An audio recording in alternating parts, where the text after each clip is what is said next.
mother, Sabine, was proud and determined.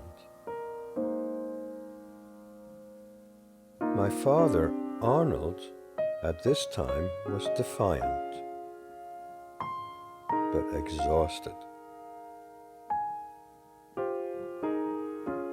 Stoic even. This is the story of my parents, told with what pictures were available to me. They were worn out in the spring of 1943, when these photos were taken for their visas to the United States. Insurmountable obstacles every step of the way had swept aside their private lives. Here we are in our new apartment in the spring of 1943. Sister Susie played the piano every day. Being in New York was a new beginning for all of us. We were walking around in freedom.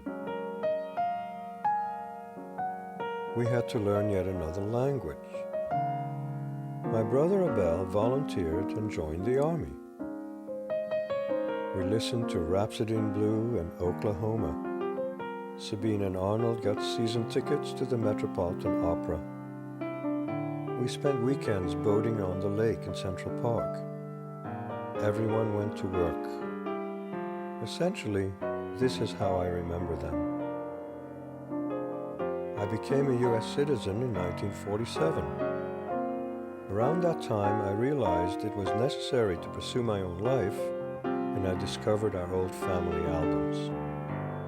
When I saw these early photographs of Sabine and Arnold for the first time, all I could do was stare. What a beauty my mom was, and how angelic and frail Arnold looked. And it struck me I knew very little about their early years. My experience with them starts as a child, after they were already married over 10 years.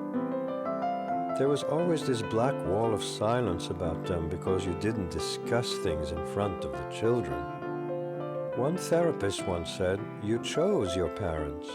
And so I looked at these photographs again, trying to understand who they were in their own eyes. Great-grandfather Jacques and grandfather Aaron were rabbis in Poland. They had large families and seemed well-to-do. They clearly took pride in their stylish dress. My father Arnold was the youngest of 12, here on his mother's lap. My namesake Uncle Jean is in the back row next to his dad. Uncle Jean took my father under his wing and taught him how to dress. They loved to make Antwerp their playground and paint the town red. Perhaps it was this show of style and spirit that impressed my mother's father. Affreux cher papa, horrible dear dad, forbade Sabine from marrying a man she fell in love with in Rotterdam during World War I. In his eyes, Arnold was the perfect match.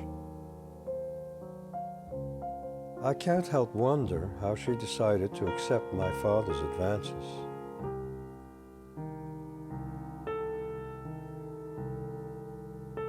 Did he only hear what he wanted to hear? It was said he was head over heels about her. How did she see him?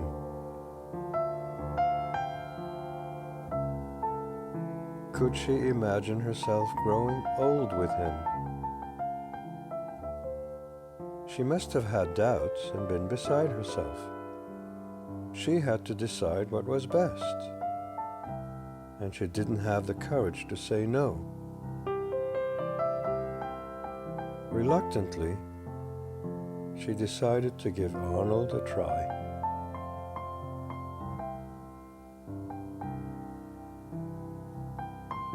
The question was he beast enough? And could he mend her broken heart?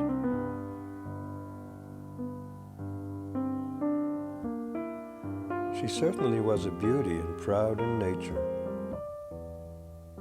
And as kids, we always saw them as the perfect mythical couple. In those days, divorces were scandalous and uncommon, and my mom was loyal. If Sabine had other aspirations, she never spoke of them. I imagined her as a famous literary person or a savior nurse. Firstborn Susie came in 1922. Mom adored her. Arnold looks resigned. They furnished an apartment and turned over a new leaf. Sabine was radiantly happy. They spent their summers at the beach at Vendoyne, a fashionable resort on the North Sea. I wonder why they would go to the beach, baby carriage and all, fully dressed. Fashionably so.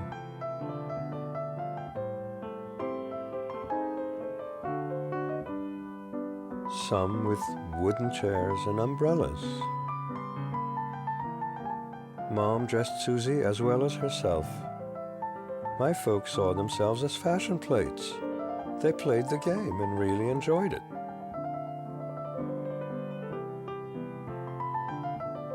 Susie and Sabine remained soulmates for life. Susie played the piano every night.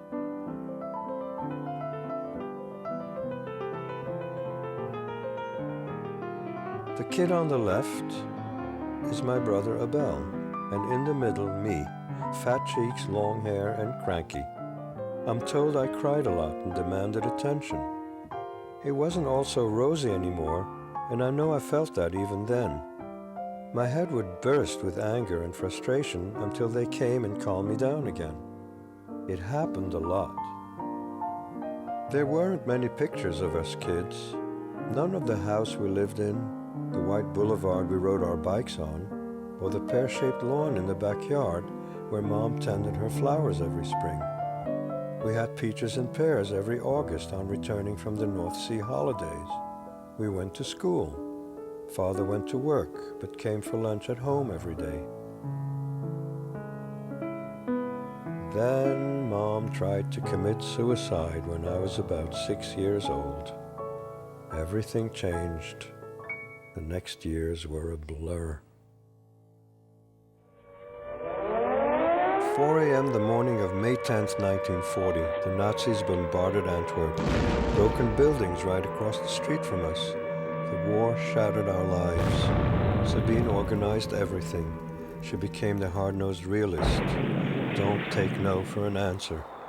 We set out for Ypres by taxi, then on to Rouen, Nantes, Bordeaux, Toulouse, Perpignan. After 3 days and nights in an open flat car, we were headed north from Marseille. Sabine got us off the train in the middle of the night in Montélimar, across the Rhône from Le Tay. We were only 30 miles from the German advance. Abel and I went to school. I had psychic episodes to escape the turmoil. We spent the better part of 19 months in Vichy, France. Le Tay for 10 and Cannes for 9.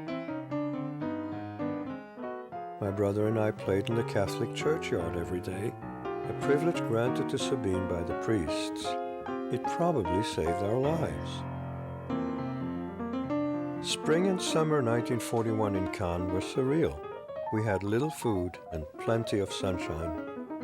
Sabine and Arnold did everything possible to get us out of Europe. Finally, in mid-December 1941, Sabine announced that we were leaving. We crossed the Mediterranean to Algeria and by train across to Morocco.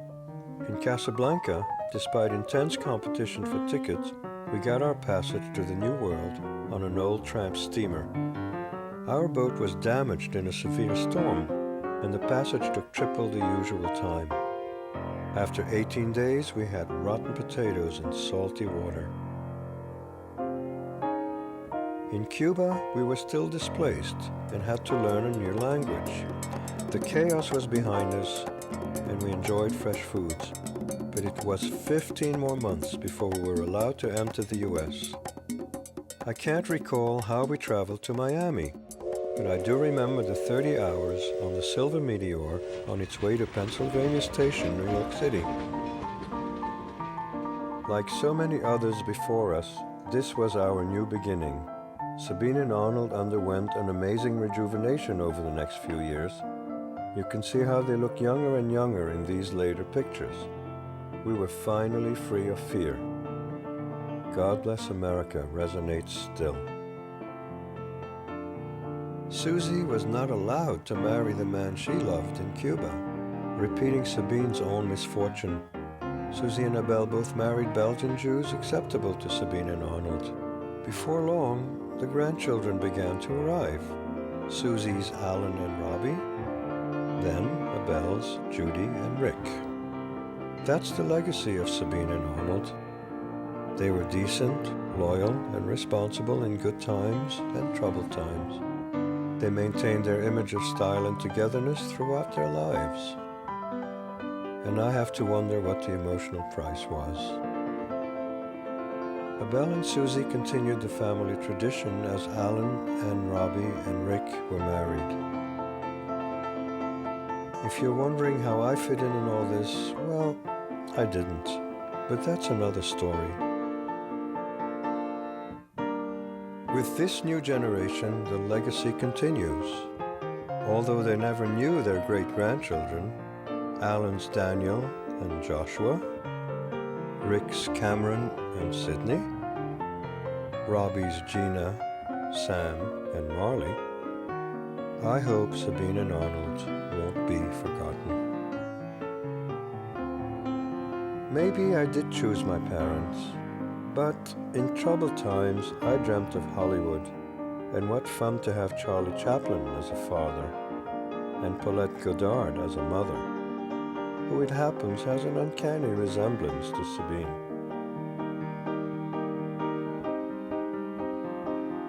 So, goodbye Sabine and Arnold. You were mythical to us children at one time. Thanks for giving life, a sense of culture, and saving us from the Nazis.